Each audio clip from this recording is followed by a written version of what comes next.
Hello, કેમ છો YouTube family? તમારા બધાનું સ્વાગત છે એક બીજા નવા વ્લોગની અંદર. બધાને સૌથી પહેલાં મારા જય શ્રી રામ, હર હર મહાદેવ, જય પરશુરામ, જય ભવાની માતા.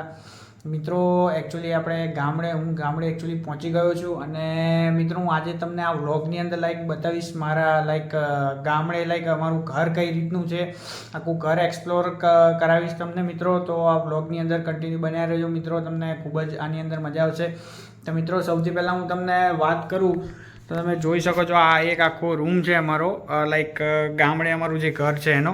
કે આની અંદર મીન્સ ખાલી સામાન અમે એક રૂમની અંદર સામાન રાખ્યો છે, અને 3-4 ખાટલા બી છે, એની ઉપર સામાન ને આ બધું રાખેલું છે. અહીંયા તમે આ રૂમ આખો જોઈ શકો છો મિત્રો, એ રીતનો રૂમ છે. એના પછી મિત્રો વાત કરું તો આ એક બીજો રૂમ છે કે જ્યાં મારા મોટા પપ્પાએ અહીંયા રહે છે. જે અહીંયા એમણે સરસ મજાનું મંદિર પણ બનાવેલું છે. અમારા માતાજીનું સૌથી જૂનું સ્વરૂપ છે તે આ મંદિરની અંદર એમણે ફોટો રાખેલો છે. એના સિવાય બી અહીંયા તમે જોઈ શકો છો કે અહીંયા એકચ્યુઅલી હોય છે એવું કે શું કહેવાય કે મચ્છરને એનો બહુ વધારે પડતો ત્રાસ ને એવો બધો હોય છે, નાના જીવાતો. તો એના માટે એમણે નેટ પણ અહીંયા રાખી છે કે જેના લીધે એમનો ત્રાસ ના રહે. એના સિવાય મિત્રો તમે જોઈ શકો છો, મેં તમને આગળના વિડીયોમાં બતાવ્યું એ પ્રમાણે કે મારા જે દાદા હતા એ એકચ્યુઅલી કાનાની સેવા કરતા હતા. તો એમણે એમના જે ગુરુજી છે એ બધાના ફોટા પણ અહીંયા રાખેલા છે. એમના ગુરુજી હોય, પછી જેની પાસે માર્ગદર્શન લેતા એ બધા એમના ગુરુજીના બધાના ફોટા રાખેલા છે. મિત્રો, આ જે જગ્યા તમે જુઓ છો ત્યાં મારા દાદા ખાટલો પાથરીને સૂતા, જ્યારે જીવતા ત્યારે ખાટલો પાથરીને સૂતા, ત્યાં જ સૂતા એ. એના પછી મિત્રો હું બતાવું તમને તો એકચ્યુઅલી આ એક નાનકડું એવું રૂમ જેવું છે જે અત્યારે એવું છે કે બંધ રાખેલું છે. કે એની અંદર એવું હતું કે મારા દાદા જ્યારે જીવતા ત્યારે મેં આગળના વિડીયોમાં બી કીધેલું છે વ્લોગની અંદર કે એ જ્યારે જીવતા ત્યારે સેવા કરતા હતા કાનાની. તો એ મિત્રો બધું જ આ જે નાનું એવું રૂમ જેવું છે એની અંદર કરતા. અને એના સિવાય મિત્રો તમે અહીંયા જોઈ શકો છો, અહીંયા જે બી રસોઈ ને એ બધું જે કરવાનું હતું, જે ચૂલો કહેવાય આપણે સ્પેશિયલ ચૂલાની અંદર આપણું દેશી ભાણું કહીએ, એ બધું મિત્રો અહીંયા સ્પેશિયલ તૈયાર કરવામાં આવતું. એના સિવાય બી બધો સામાનને રાખેલો છે. આ મિત્રો મોટર છે એકચ્યુઅલી નાવા ધોવાનું ને એ બધું મોટર અહીંયા. ને આ તમે જોઈ શકો છો મિત્રો, સરસ મજાનું આમ મસ્ત એવું નારિયેળીનું ઝાડ છે કે અમે સાંજે એકદમ ફ્રી હો કે તમે કોઈ બી રીતે એમ બેઠા હો તો અહીંયા 24 કલાક મસ્ત એવો પવન આવે છે નારિયેળીના ઝાડની નીચે બેઠા હો તો. અને મિત્રો હવે હું તમને બતાવીશ થોડુંક કે આ બધી જગ્યા છે, બહારની બધી જગ્યા તમે જોઈ શકો છો. આ કે આખી જગ્યા હું બતાવું તમને કે રૂમની બહાર આવ્યા પછી આ નાનું એવું ઓસરી જેવું ટાઈપનું છે. આખી જગ્યા તમે જોઈ શકો છો મિત્રો. ને એના સિવાય બી હું તમને બતાવું કે મિત્રો આ એક સ્પેશિયલ લીમડો છે. જ્યારે કે મારા દાદા જીવતા તેમણે આ લીમડો વાવેલો હતો. તો તમે જોઈ શકો છો મિત્રો કે આ લીમડો આજે કેવડો મોટો થઈ ગયો છે. અને મિત્રો અહીંયા કોઈ બી રીતે કોઈ ગામના કોઈ બી માણસોને લીમડો જોઈતો હોય તો એમને એવું કશું છે નહીં, એ બે ગમે ત્યારે આવીને લીમડો લઈ શકે છે, એ રીતનું છે. તો તમે જોઈ શકો છો મિત્રો કે કેવડો નાનો લીમડો હતો. એના સિવાય મિત્રો બીજું બી મારા દાદાએ ઝાડ વાવેલું છે, એ તમે જોઈ શકો છો આની અંદર. એના સિવાય આ મિત્રો ગેટ છે કે જ્યાંથી બહાર આવક જાવકનું ને એ બધું થાય. મિત્રો આ ટોયલેટ ને બાથરૂમ ને એ બધું છે. અહીંયા તમે જોઈ શકો છો મિત્રો, ગામડામાં આ રીતનું આખું બનાવેલું હોય. આપણી જેમ કહીએ આપણે કે આમ પાકી દિવાલ જેવું, એવું અહીંયા ગામડાની અંદર ના હોય મિત્રો. તો આ રીતે બનાવેલું છે. ને એની પાછળ જ ઘરની પાછળ જ સરસ મજાનું ગામનું તળાવ છે મિત્રો. તો એ આપણે પછી એક્સપ્લોર કરીશું.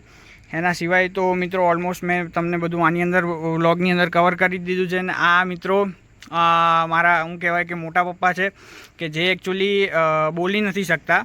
પણ કહું તમને કે એ બોલી નથી શકતા, પણ મિત્રો એવું કહેવાય ને કે સમજ એ લોકો એમને બોલતા હોય ને એ લોકો કરતાં વધારે છે. તો મિત્રો એમના વિશે હું કહું તો કે એમને ક્યાંય આપણે કેવું કે આપણે ક્યાંય સફર કે કાંઈ કોઈ બી જગ્યાએ કરવી હોય તો આપણે ટિકિટ પૂરી આપવી પડે.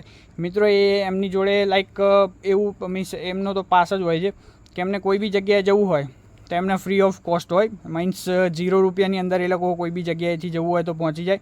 તે રીતનું છે મિત્રો. આ તમને મેં એક ઘર બતાવ્યું, હજી બીજું બી છે તો એ બી હું આખું એક્સપ્લોર કરીશ. તો વ્લોગની અંદર મિત્રો કન્ટિન્યુ બન્યા રહેજો, ખૂબ મજા આવશે. મળીએ થોડાક ટાઈમની અંદર જ. A few moments later. તો મિત્રો આ છે અમારું બીજું ઘર, જે મેં તમને પહેલાં કીધેલું હતું એ પ્રમાણે. સૌથી પહેલાં તો મિત્રો અહીંયા એક સરસ મજાનું ઝાડ અહીંયા ઉગાડેલું છે ઘરની અંદર, તમે જોઈ શકો છો. એના પછી મિત્રો આ એક નાનું એવું મંદિર ઘરની અંદર અમે બનાવેલું છે, લાઈક જે મારા પપ્પાના દાદી હતા એમના માટે, એમની યાદગીરીની માટેનું આ મંદિર બનાવેલું છે મિત્રો. અને આ મિત્રો એકચ્યુઅલી લાઈક વોશરૂમ ને એ બધું છે આની અંદર, ને ઉપર મિત્રો સરસ મજાનું ધાબુ પણ છે. તો મિત્રો હવે આપણે જઈએ લાઈક ઘરની અંદર. તો સૌથી પહેલાં મિત્રો હોલ છે આ ઘરની અંદર, તમે જોઈ શકો છો. હોલ સરસ મજાનો છે. અહીંયા બધું લાઈક ઊંઘવા માટે અને ઓઢવા માટેનું એ બધું બનાવેલું છે. અહીંયા બધા જ લાઈક માતાજીના ફોટા ને આ તે ને બધું મેં તમને જે પ્રમાણે પહેલાં વિડીયોની અંદર કીધું, લાઈક કે મારા જે દાદા હતા એ લાઈક લાલાની સેવા કરતા હતા, તો એમણે લાઈક એ રીતના ફોટા બી રાખેલા છે. એના પછી મિત્રો વાત કરીએ તો આ જે લાઈક ઘરનો રૂમ છે કે જેની અંદર લાઈક સૂવા બેસવા માટેની બધી આની અંદર અહીંયા વ્યવસ્થા છે. અહીંયા તમે જોઈ શકો છો મિત્રો, લાઈક અમારા લાઈક જે કુળદેવી છે ભવાની માતા, એમનું સ્પેશિયલ લાઈક સૌથી જૂનું સ્વરૂપ છે એ અહીંયા પણ રાખેલું છે.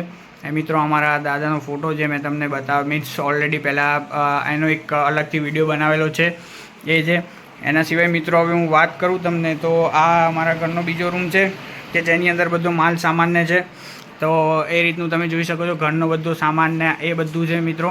તો તમે જોઈ શકો છો. એના સિવાય બી મિત્રો તમે જુઓ તો અહીંયા અમારા ઘરની સાથે સાથે દુકાન પણ છે. એની અંદર તમે જુઓ તો પાન મસાલાની દુકાન છે કે જેની અંદર મસાલો ના તે બધું અહીંયા બનાવવામાં આવે છે. પછી એના સિવાય લાઈક ઠંડુ બંડુ બધું અહીંયા વેચીએ છીએ. એ બધું બી મિત્રો ઘરની સાથે સાથે જ છે, તમે જોઈ શકો છો બધું મિત્રો. આ રીતે મિત્રો લાઈક અમારું બીજું ઘર છે બધું મિત્રો. અહીંયા ટીવી બીવી ના તે બધી ફેસિલિટી છે, તો તમે જોઈ શકો છો અહીંયાથી મિત્રો. તો મિત્રો વ્લોગની અંદર કન્ટિન્યુ બન્યા રહેજો. હવે મળીએ આપણે થોડાક ટાઈમની અંદર. હું તમને મિત્રો ધાબુ પણ બતાવીશ, તો મળીએ મિત્રો. A few moments later. તો મિત્રો આ વ્લોગને આપણે અહીંયા જોઈન કરીએ છીએ. વિડીયો કેવો લાગ્યો કેવો નહીં જરૂરથી કમેન્ટ કરીને કહેજો. એક સરસ મજાની વિડીયોમાં લાઇક કરી દેજો. અને મિત્રો ચેનલને સબસ્ક્રાઈબ કરવાનું ભૂલતા નહીં. ચેનલની અંદર નવા હોય તો ચેનલ સબસ્ક્રાઈબ કરી દેજો, અને ચેનલની અંદર જૂના હોય તો ચેનલ આગળ ફોરવર્ડ કરજો, જેથી બીજા લોકો પણ સબસ્ક્રાઈબ કરી શકે. તો મળીએ મિત્રો બીજા કોઈ નવા વ્લોગ સાથે. ત્યાં સુધી બધાને મારા જય શ્રી રામ, હર હર મહાદેવ, જય પરશુરામ, જય ભવાની માતા. બાય બાય મિત્રો.